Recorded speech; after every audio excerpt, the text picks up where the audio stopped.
Pois bem, o nosso tema hoje não poderia ser diferente, aproveitando o ensejo da Semana Santa, e sem dúvida é o tema central da nossa fé, justamente sobre Cristo, justamente sobre a ressurreição do Senhor. O nosso tema de hoje é a esperança que nunca morre, né? Afinal de contas, as pessoas têm aquele ditado muito comum, né? A esperança é a última que morre, mas no nosso caso a esperança ela nunca morre. E mais ainda, a nossa esperança ela morreu e ressuscitou, vive para sempre, que é a pessoa bendita de Cristo. Nós vamos meditar hoje justamente em um trecho dos Evangelhos, no Evangelho de Mateus, no capítulo 28. Se você não abriu sua Bíblia, já pode abrir sua Bíblia aí na sua casa para me acompanhar. Capítulo 28 de Mateus, lembrando que você encontra esse relato também nos demais evangelhos. Você vai encontrar ali um detalhe a mais em um ou outro, mas é a mesma história e é o mesmo evento, tratando aí da ressurreição de Cristo, sem dúvida o maior evento de todos. E aí no capítulo 28, a partir do verso 1, me acompanha aí na leitura, diz assim a palavra do Senhor. No findar do sábado, ao entrar o primeiro dia da semana, Maria Madalena e a outra Maria foram ver o sepulcro. E eis que houve um grande terremoto, porque um anjo do Senhor desceu do céu, chegou-se, removeu a pedra e assentou-se sobre ela. O seu aspecto era como um relâmpago e a sua veste alva como a neve. E os guardas tremeram espavoridos e ficaram como se estivessem mortos. Mas o anjo, dirigindo-se às mulheres, disse: Não temais, porque sei que buscais Jesus, que foi crucificado. Ele não está aqui, ressuscitou, como tinha dito. Vinde ver onde ele jazia. E depois, depressa, dizei aos seus discípulos que ele ressuscitou dos mortos e vai adiante de vós para a Galiléia. Ali o vereis, é como vos digo. E retirando-se elas apressadamente do sepulcro, tomadas de medo e grande alegria, correram a anunciá-lo aos discípulos. E eis que Jesus veio ao encontro delas e disse: Salve! E elas, aproximando-se, abraçaram-lhe os pés e o adoraram. Então Jesus lhes disse: Não temais, ide avisar a meus irmãos que se dirijam a Galiléia e lá me verão. Aqui nós temos um relato maravilhoso da ressurreição de Cristo. Nós temos aqui o evento máximo que a história da humanidade já contemplou. E nós estamos vivendo em um mundo que é marcado por ilusões, um mundo que é marcado pelo entretenimento, um mundo que é marcado por filosofias, ideias, histórias, religiões para todos os tipos. Um mundo de ilusões, na verdade. Um mundo que cada vez mais se corrompe, um mundo onde as pessoas vivem ali sem olhar para a realidade, desconectadas da realidade. Um mundo onde a religião é tratada como se fosse um grande mercado, onde você escolhe a religião que você quiser. É muito comum nós vermos artistas famosos de Hollywood, artistas de TV, falando sobre suas religiões ou sobre sua espiritualidade, uma palavra que está muito na moda no nosso tempo. E é interessante observar que, apesar de todos esses discursos, essas palestras motivacionais e livros de autoajuda que são muito vendidos no nosso país, principalmente, nós não vemos alegria real nas pessoas, nós não vemos paz real, nós não vemos mudanças reais na sociedade, nós não vemos as pessoas melhorarem, nós não vemos o país melhorar, nós não vemos o mundo melhorar, o que mostra que a boa parte disso que a humanidade produz é quase que inútil.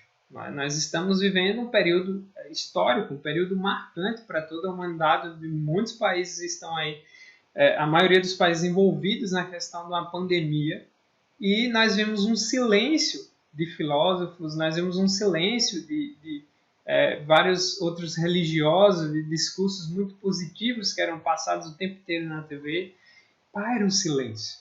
A humanidade ela está assim paralisada, atônita, assustada com tudo que está acontecendo. O homem, de repente, ele se depara com a realidade nua e crua e, de repente, todas as suas invenções e criações elas não dão as respostas necessárias. É interessante observar que quando você vai a um hospital, quando você vai a algum lugar assim, num ambiente mais pesado e um pouco mais triste, raramente você vê uma pessoa no leito da enfermidade ou próximo da sua morte, talvez, querendo ler um livro de um filósofo, né? Ou um Nietzsche da vida, ou qualquer outro desses grandes pensadores da humanidade. Raramente você vê pessoas lendo isso. Geralmente em alguns hospitais, até por tradição, muitas santas casas de misericórdia, você vê ali um crucifixo, né? Embora o crucifixo não seja algo assim muito comum, principalmente aquele que viu Jesus pregado, mas de todo jeito aquele crucifixo lembra para quem está ali, e mesmo que culturalmente, algo muito maior. As pessoas às vezes não se atentam tanto, mas a figura do crucifixo, que é uma figura emblemática e que traz uma certa paz para os crentes verdadeiros, ela está espalhada em repartições, em hospitais, lembrando para o homem uma coisa que o homem muitas vezes tenta esquecer ou nem quer olhar, que é justamente o fato do Filho de Deus ter vindo à Terra, habitado entre nós, vivido como nós e dado sua própria vida.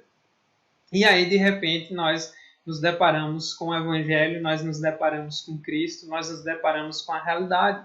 Porque as religiões que não estiverem conectadas com a realidade, elas não servem para nada. Não adianta só dizer, olha, que você crê assim, que bonito, essa é a sua opinião, essa é a sua maneira de crer, essa é a sua experiência. É muito comum esse discurso na nossa época, né? Cada um querendo crer no que quer, cada um criando aquela salada religiosa, a mensagem que é passada pela mídia o tempo inteiro. Mas na hora que as coisas apertam, somente a verdade faz sentido. Somente a verdade permanece. Somente a verdade pode consolar. Somente Cristo pode consolar. E eu nunca vou esquecer a maneira como os reformadores traziam. Né? E eu já até falei aqui em outras pregações, somente o Deus que sofre é que pode ajudar. Somente um Deus que passa pelo sofrimento pode, de fato, consolar, confortar, ajudar aqueles que estão sofrendo. Né? E Cristo é o Salvador. E é interessante que quando nós chegamos aqui no capítulo 28, nós já passamos por um momento em que Jesus Cristo ali é esbofeteado, é cuspido, é surrado, né? Os chicotes dos soldados romanos nas suas costas deixaram ali em carne viva, o seu sangue é derramado, ele é humilhado, ele é zombado, enfim, passou por situações que quando a gente imagina, até quando a gente vê nos filmes, nos deixam agoniados o sofrimento do nosso Senhor. E de repente você vê tudo isso acontecendo e até o momento em que Jesus vai expirar, entregar a sua própria vida, cumprir a sua missão.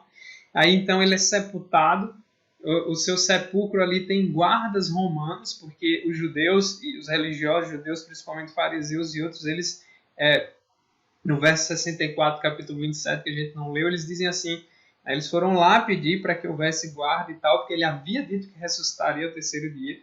E o verso 64 diz, ordena, pois, que o sepulcro seja guardado com segurança até o terceiro dia, para não suceder que vindo os discípulos o roubem e depois digam ao povo, ressuscitou dos mortos, e será o último embuste pior do que o primeiro. É interessante que na Bíblia, até os seus inimigos, eles servem para testemunhar da grande verdade. Porque eles deixam claro nessa fala aqui que o último embuste, ou seja, a ideia da ressurreição ia ser algo muito maior do que aquilo que Cristo já vinha fazendo no decorrer do seu próprio ministério. E é de fato o que acontece.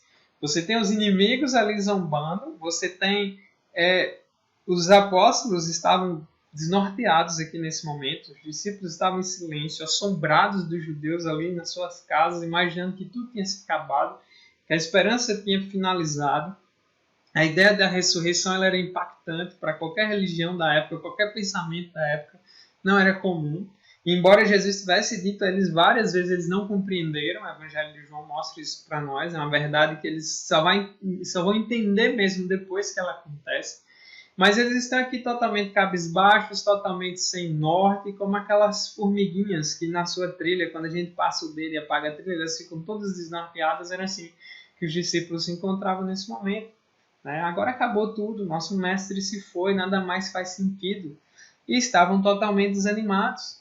E aí então esses guardas vão ficar ali, e é interessante porque isso reforça mais ainda a veracidade do relato histórico. Eu não vou entrar em detalhes aqui sobre a ressurreição como algo histórico, nós temos muitos pregadores bons que você depois pode conferir se quiser saber, mas você pode me perguntar que eu envio o link para você.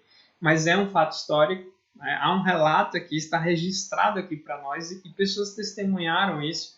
Então, nós não estamos falando de algo que saiu da cabeça de alguém ou que alguém simplesmente escreveu e criou a história, mas é um fato testemunhado. Embora a questão de crer na ressurreição envolva uma questão de fé e uma obra poderosa do Espírito Santo no coração, não deixa de ser um fato histórico consumado, registrado, para nós nos lembrarmos que a nossa fé, ela não está solta, mas ela está ligada com a história. Jesus é o verbo que se fez carne, habitou entre nós, cheio de graça e de verdade. E me chamou muita atenção nessa época de tensão, de doença, de medo, e as pessoas um pouco tensas, algumas, né? Foi a primeira vez que eu vi nas redes sociais as pessoas falarem menos de ovo da Páscoa, falarem menos de chocolate, falarem menos de coelhinho. Né? As pessoas têm compartilhado mais versículos bíblicos. Significa que as pessoas, nesse momento de crise, nesse momento de medo, elas acabam lembrando ali de uma mensagem que os cristãos sempre pregam e que, a maioria do tempo, as pessoas não dão ouvido ou zombam de nós. Mas na hora que as coisas estão difíceis e que o mundo está desabando, que os ídolos começam a cair, a mensagem que faz sentido, a única é de Cristo. O único que permanece em pé é Cristo. E a gente pode, não sei quantos mais séculos nós temos pela história da humanidade até a volta dele, o Evangelho e Cristo continuará sendo pregado. O Evangelho continuará sendo a única resposta que Deus tem para a humanidade caída. E no meio dessa bagunça toda, com todas as vozes caladas e confusas e medrosas, e em meio a várias teorias, o grito de Deus ecoa pelos séculos, lembrando para os homens a mensagem de arrependimento e também a mensagem gloriosa de que o Filho de Deus se encarnou, morreu e ressuscitou. E essa mensagem ela é tremenda. E aí o verso 28 vai mostrando para nós aí duas mulheres extremamente privilegiadas, né, no primeiro dia da semana, quando findava o sábado, assim, entre o sábado e o domingo. Você tem Maria Madalena e a outra Maria de Betânia, elas foram ver o sepulcro. Elas estavam ali para embalsamar o corpo de Jesus. Elas não foram porque elas estavam acreditando na ressurreição. Elas estavam ali para embalsamar o corpo. E são mulheres que estiveram ali o tempo inteiro próximos a tudo aquilo que ia acontecendo com Jesus. Se você lembrar, os discípulos fugiram, estavam com medo, e elas estão ali e vão ser extremamente privilegiadas. São as duas primeiras testemunhas do fato mais extraordinário de todos, né? Isso é tremendo. Naquela época ninguém dava valor às mulheres. Naquela época a mulher era tratada como um ser secundário, inferior, inclusive até por muitos judeus. E de repente você tem duas mulheres sendo testemunhas do maior evento da história. E aí então elas chegam naquele lugar e o verso 2 vai dizer para nós: e eis que houve um grande terremoto, porque um anjo do Senhor desceu do céu, chegou-se, removeu a pedra e assentou-se sobre ela. Ele removeu a pedra não foi para tirar Jesus, porque Jesus já não estava mais lá, mas foi justamente para que elas vissem o túmulo vazio, para que elas testemunhassem ali aquela coisa extraordinária. Ele não está mais aqui.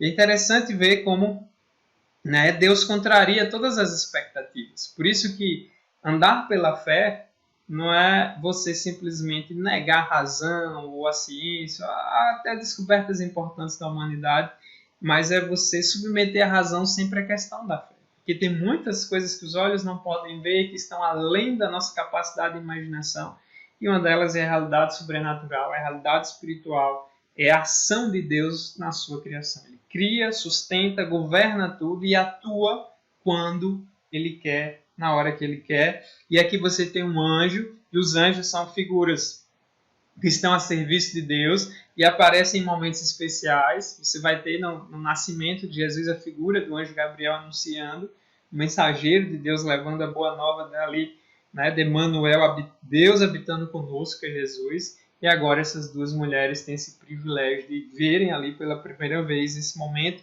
E aí o anjo desce do céu, né, chega, remove a pedra e se assenta sobre ela. Eu acho fantástico isso. É como se essa cena mostrasse assim, olha, Deus tem total controle. Vocês estão cabisbaixos e chorando, mas Deus já resolveu tudo. Vocês estão sem norte, mas Deus já mudou a história toda. E Deus é o Deus que supera as nossas expectativas. Deus é o Deus que muda tudo. Deus é o Deus que não está limitado às circunstâncias desse mundo, às limitações do tempo, do espaço. Ele é Deus, o Deus Todo-Poderoso. E aí então o aspecto do anjo era como um relâmpago. Né? E a gente sabe, o relâmpago tem aquela coisa extremamente brilhante ali, e as suas vestes alvas como a neve, são figuras aqui sobrenaturais. Estava ali sentado, e aí vai mostrar no verso 4, os guardas tremeram espavoridos e ficaram como se tivessem mortos, ou seja, um choque, imagine só. né, a pedra pesada colocada, justamente porque os judeus achavam que os discípulos iam roubar o corpo de Jesus, e não tinha como, e guardas estavam ali de plantão. Nada disso é suficiente para limitar Deus. Poderia colocar o exército romano inteiro ali, não ia fazer diferença nenhuma para Deus. E esses pequenos detalhes vão mostrando para nós o Deus Todo-Poderoso em ação, né? É aquele que ninguém pode parar, ninguém pode impedir, que não precisa de números e não está limitado pelo homem, de maneira nenhuma. E aí então, está ali aquele anjo sentado, os guardas assombrados e paralisados como se tivessem morrido, e verso 5, mas o anjo dirigindo-se às mulheres disse, não temais, né? Não fiquem com medo, porque eu sei que buscais Jesus que foi crucificado. Eu sei que vocês vieram buscá-lo, né? E não fiquem com medo, isso não tem, mas é extremamente reconfortante. Imagina só, com certeza essas mulheres naquele momento não estavam quase que não acreditando no que elas estavam vendo ali, estavam atônitas ali, tipo, nossa, como assim? Né? Algo assim que fugia completamente da noção das pessoas. E o verso 6 vai dizer, ele não está aqui. Que coisa tremenda. Jesus não está aqui, ele ressuscitou como ele tinha dito. Né? E aqui vem uma dica para nós devemos confiar naquilo que Jesus diz. E Jesus continua falando conosco hoje através das Escrituras. E nós ainda temos o mesmo defeito que os discípulos tinham muitas vezes, de não nos atentarmos, de não confiarmos. Era o que acontecia com eles muitas vezes. E eles lembram, Jesus não está aqui do jeito que ele falou. O que Jesus fala você pode escrever, porque ele é verdadeiro em tudo que fala, as suas ações. E aí então, o anjo diz, olha, ele ressuscitou do mesmo jeito que tinha dito, vinde ver onde ele jazia, venham ver, o túmulo vazio. Né? Os cristãos não precisam visitar lugares sagrados, não precisam ir onde está a ossada de um líder, porque Jesus ressuscitou. Né? Então, nós vemos que no nosso país, em muitos lugares, as pessoas têm o costume de peregrinar em locais sagrados, aquela coisa toda, muitas vezes até de maneira idólatra, mas o fato é que o nosso Deus não está num túmulo. Os seus ossos não estão lá, ele não virou pó, ele ressuscitou com o corpo e tudo. A Bíblia não fala de reencarnação, e aqui também não é uma ressuscitação, como se Jesus tivesse sido ressuscitado de alguma forma, não, ele saiu da morte para a vida, né? Porque alguma pessoa poderia dizer, não, mas talvez ele tivesse tido um desmaio. Não tem como você ter um desmaio na cruz. A cruz é tão cruel que ninguém sai vivo da cruz. Não tinha sobreviventes de uma crucificação. Não tinha como, é extremamente cruel. E se o cara ele não morresse ali logo, os soldados quebravam as pernas para que a pessoa morresse asfixiada. Não tinha como.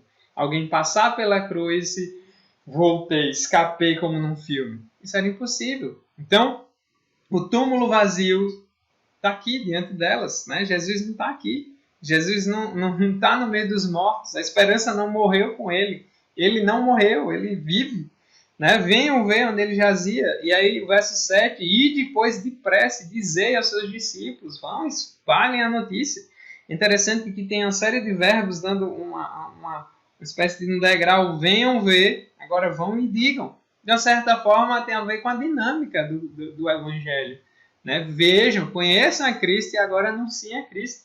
E elas vão falar com os discípulos. Nós sabemos, através dos outros evangelhos, que eles ficaram como sem acreditar. E alguns foram lá para ver, né? Não estavam dando crédito. Eles imaginaram, nossa, talvez elas estavam emocionadas demais ou nervosas demais e estão tendo alucinações. Vai adiante de vós para Galiléia, ali o vereis. É como vos digo, né? Podem seguir. E retirando-se elas apressadamente do sepulcro, tomadas de medo. Né? E grande alegria. Imagina o sentimento de medo, porque é um choque. Imagina, não é todo dia que você se depara com um anjo, não é todo dia que você vê um morto sair do túmulo. É algo assim extraordinário. Né? E seria, e foge toda a expectativa humana, toda a visão humana. E aí, então, elas estão com essa mistura, o medo, mas ao mesmo tempo alegres. É como se elas tivessem, nossa, será que a gente não está sonhando? Será que não é? Me belisca, né, para ver. E elas estão ali, né, retirado com medo e grande alegria, correram a anunciar aos discípulos. E eis que Jesus veio ao encontro delas, que coisa tremenda. Né? Imagina só, salve! E elas, aproximando-se, abraçaram-lhe os pés e o adoraram. Que cena extraordinária E que indicação maravilhosa para nós também, porque o melhor lugar, o lugar mais privilegiado é aos pés do Senhor. A resposta que Deus traz para o mundo é Cristo. E nesse momento, que é um mundo fragilizado, um mundo assustado, muitas pessoas, a gente sabe que nessas horas acabam ficando mais sensíveis. Algumas, depois que passar tudo isso, vão continuar vivendo da mesma forma. Mas eu creio que muitas pessoas nesse momento vão parar para pensar mais nessas realidades, e a ideia é que você se volte para os pés do Salvador, para os pés de Cristo, né? Se agarre a Ele e adore a Ele. E aqui já vai mostrando que Ele é Deus, porque para qualquer judeu na época ele sabia que só se devia adorar a Deus. E o ato de se prostrar e de o adorar, elas estão reconhecendo Ele é Deus. E agora ficou mais claro ainda essa ideia de que Ele é Deus, porque Ele tem poder sobre a morte. Então Jesus disse, não tem mais. Imagina que coisa reconfortante. É você ouvir o próprio Jesus, depois de ressuscitar dos mortos, dizendo, não tema. É interessante que os discípulos antes disso estavam medrosos, estavam assustados, e quando eles veem o seu Senhor ressurreto, eles vão impactar o mundo com a mensagem da ressurreição. Você vai ver Paulo pregando isso, você vai ver Pedro lá em Atos pregando isso, você vai ver na carta de Pedro também isso o tempo todo, lembrando ele vive, ele está vivo. Né? A nossa esperança ela não morre, nunca morre, Jesus permanece vivo até hoje. Então nós não estamos falando de mitologia, nós não estamos falando de fantasia, nós estamos falando de realidade, nós estamos falando de um Deus que entrou na história, de um Deus que agiu poderosamente e que permanece vivo. Então Jesus disse, não tem mais, ide avisar meus irmãos que se dirijam a Galiléia e lá me verão. Né? E aí a história tem continuidade. Então algumas lições que a gente pode ir tirando desse texto, a primeira delas é o Deus que sempre contraria todas as expectativas. Por isso, em todo momento, nós devemos olhar para Ele e confiar nele. Nós estamos num mundo agora que está todo assustado por conta dessa doença, por conta da economia, mas nós não devemos temer. E a mensagem do não temas continua valendo para nós hoje, porque nosso Deus é vivo hoje, e independente das circunstâncias do mundo e do desenrolar da história, nós estamos seguros neles porque Ele vive. Eu não estou falando de alguém que morreu e ficou lá. Estou falando de alguém que morreu, está vivo, assentado à direita de Deus Pai, e um dia voltará e todo olho verá. A esperança é que nos sustenta. Nossa fé está baseada nisso aqui. Está sustentada nisso. Né? 1 Coríntios 15 você vai ver Paulo falando. Se ele não ressuscitou, vai a nossa fé. Nossa pregação não serve para nada.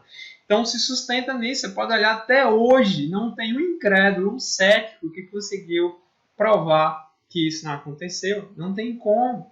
Eles ficam indignados e muitos até que tentaram vasculhar a Bíblia para provar que estava errado e que isso era uma ilusão. Alguns, um monte deles acabaram se convertendo no final pelo poder da palavra. Nós vemos uma realidade que vai além de tudo.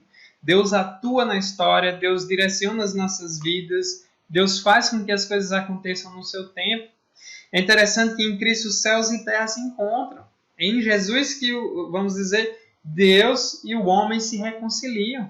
Quando nós lemos Colossenses capítulo 1, verso 20, se você puder abrir lá, eu tive o privilégio de passar um tempo pregando nesse texto, mas Colossenses 1, 20 diz, e havendo feito a paz pelo sangue da sua cruz, por meio dele, reconciliar-se consigo mesmo todas as coisas, quer sobre a terra, quer sobre os céus. Nós vemos aqui essa ponte, Jesus acaba ligando, levando o homem até Deus por meio do seu sacrifício. Por isso que Ele é o Salvador, por isso que Ele é o único caminho até Deus, por isso que Ele é a porta, por isso que Ele é o caminho, por isso que Ele é o pão da vida, por isso que Ele é a água da vida, por isso que Ele é Cristo. Ele é o único que pode fazer essa conexão. Então não tem nenhum outro nome acima dos céus ou embaixo da terra pelo qual importa que sejamos salvos. Apenas o nome de Cristo, a pessoa bendita de Cristo. Todos os outros líderes religiosos têm túmulos, onde as pessoas até visitam esses túmulos. A alçada está lá. Mas o nosso Senhor vive. Cristo é incomparável. E é muito interessante observar isso no texto. Então ele liga tudo. A conexão é essa. Se você quer se achegar a Deus e ter comunhão com Deus e ser salvo, você só vai conseguir isso através de Jesus Cristo. Arrependa-se. A própria primeira pregação de Cristo foi essa: arrependa-se, creia. Porque o reino do céu chegou e Ele é o caminho. Ele é a própria mensagem. Então nós não estamos confiados apenas em ideias que saíram da cabeça de pessoas, mas nós estamos confiados numa pessoa que impactou a história do mundo para sempre, inclusive venceu o maior inimigo que temos, a morte. Então é por isso que Cristo é o único que tem esse privilégio, essa soberania. Né? Jesus tem toda a autoridade sobre a vida e sobre a morte. Toda, total. Jesus é aquele que matou a morte. Jesus é aquele que venceu o inimigo mais terrível que nós temos. Por que o mundo está todo assombrado? Porque está diante de um vírus que pode matar qualquer pessoa, saudável ou não. Mas nós estamos diante de um Deus onde a morte para, onde a morte não tem poder.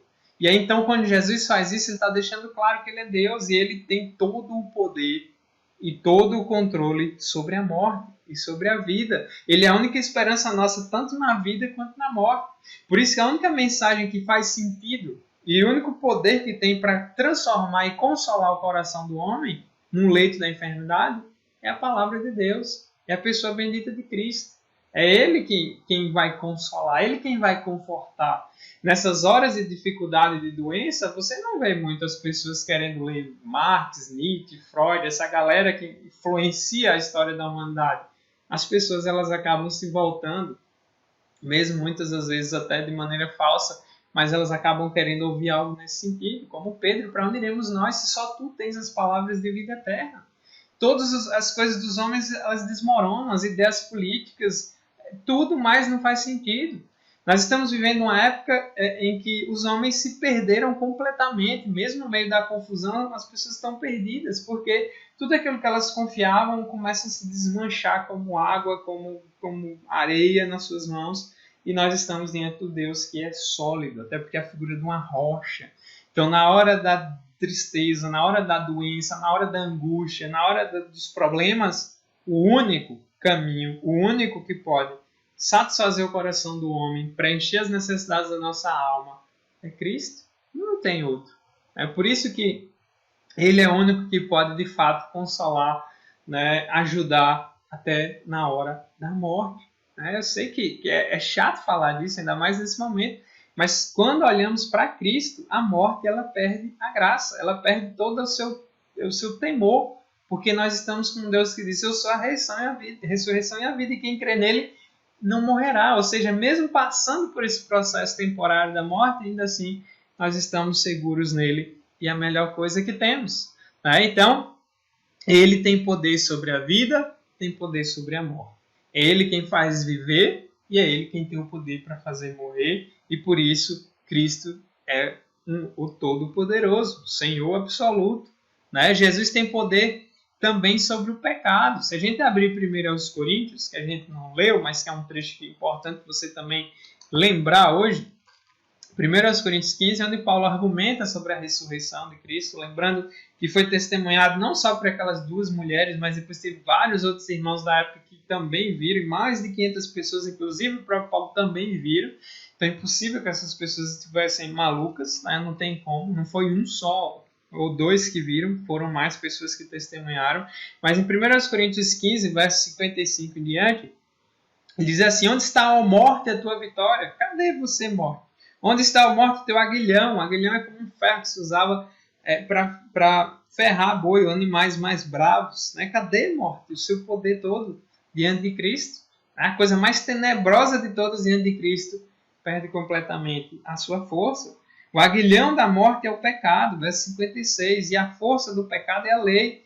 Graças a Deus que nos dá vitória por intermédio de nosso Senhor Jesus Cristo.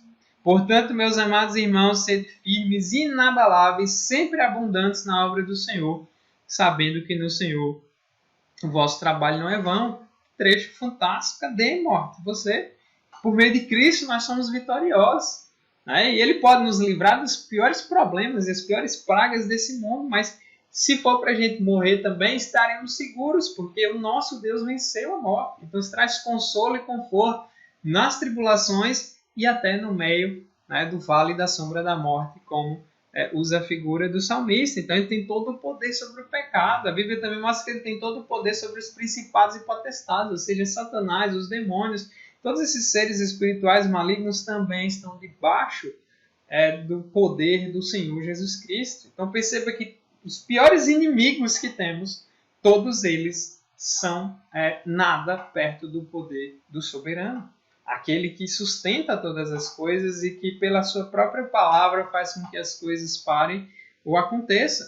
Então Jesus tem poder sobre tudo e todos. Né? Jesus não está limitado, não. Se você ler Romanos capítulo 10, por exemplo, você voltar aí só um pouquinho, Romanos 10, no verso 9 em diante, a gente vê alguns trechos aí, só para a gente se situar. Romanos 10, 9 diz assim: se com a tua boca confessares Jesus como Senhor, em teu coração creres que Deus o ressuscitou dentre os mortos, serás salvo. Que interessante, a questão da ressurreição é fundamental para a fé cristã. Ou seja, se a pessoa ela não crê que Cristo ressuscitou, ela não é cristã. Ela não está ligada ao evangelho verdadeiro de Cristo. E aí o verso 9, Paulo continua dizendo, verso 10, porque com o coração se crê para a justiça, com a boca se confessa a respeito da salvação. Porquanto a Escritura diz, todo aquele que nele crê não será confundido. Pois não há distinção entre judeu e grego, uma vez que o mesmo é Senhor de todos, rico para com todos os que o invocam. Porque todo aquele que invocar o nome do Senhor será salvo. Ele é Senhor de todos. E aqueles que creem nele, creem na sua ressurreição, creem no seu poder, na sua pessoa bendita, são aqueles que o servem de fato. Mas ele é Senhor absoluto. Se você ler também no Evangelho de João, se você voltar aí João 5, João capítulo 5, verso 21 e 23, diz assim: pois assim como o Pai ressuscita e vivifica os mortos, assim também o Filho vivifica aqueles a quem quer. E o Pai ninguém julga, mas ao Filho confiou todo o julgamento, a fim de que todos honrem o Filho do modo por que honram o Pai. Quem não honra o Filho, não honra o Pai que o enviou. Então Jesus é central, ele é Senhor de tudo e todos, e ele é aquele que um dia volta para julgar. Ou seja, toda a nossa vida depende de como estamos posicionados com relação a Cristo. Se você crê em Cristo, você está salvo. Se não, você está perdido. Se ele é seu Senhor, você tem paz com Deus. Mas se ele não é o seu Senhor, você ainda permanece debaixo da ira de Deus e precisa de arrependimento. E aí Filipenses 2, que é uma carta do apóstolo Paulo, se você relembrar lá, Filipenses 2, 10, 11, diz assim para nós: para que ao nome de Jesus se dobre todo joelho, nos céus, na terra e debaixo da terra, e toda língua confesse que Jesus Cristo é Senhor, para a glória de Deus Pai. Todos vão se dobrar diante de Cristo. Toda língua irá confessá-lo.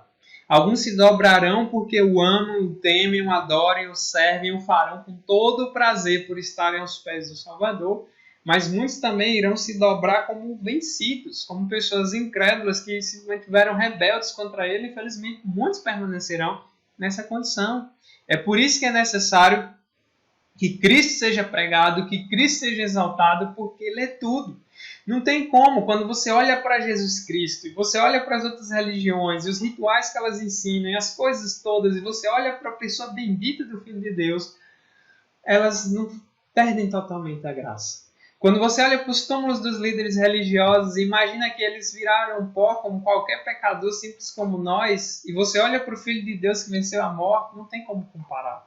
Não tem como seguir outro, como ouvir outro, como amar outro, como adorar outro, porque ele é tudo e tem que ser tudo em todos.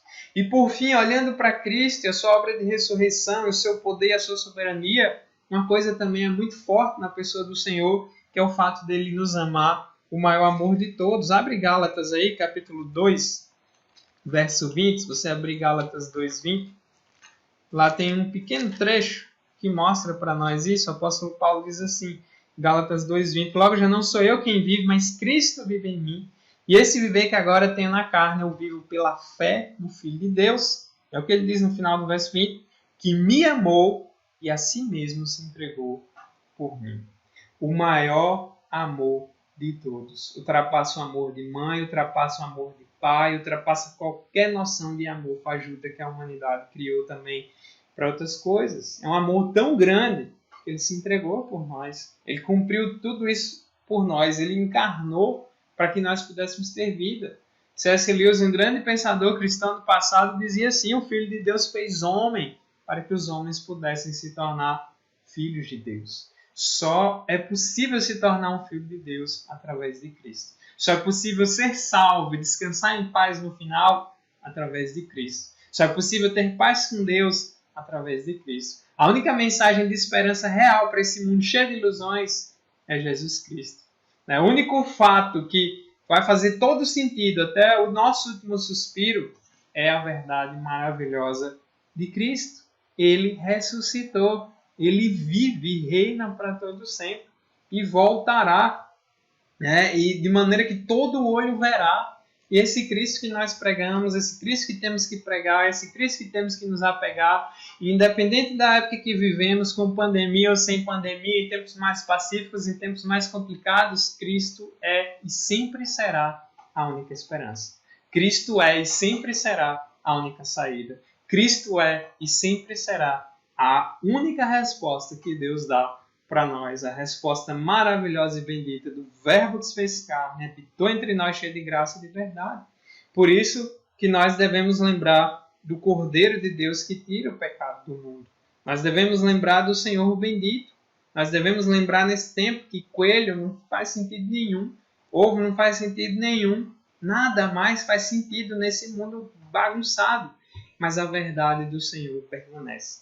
Uma rocha inabalável, inquebrável, e nada nem ninguém pode parar e nem calar o Evangelho.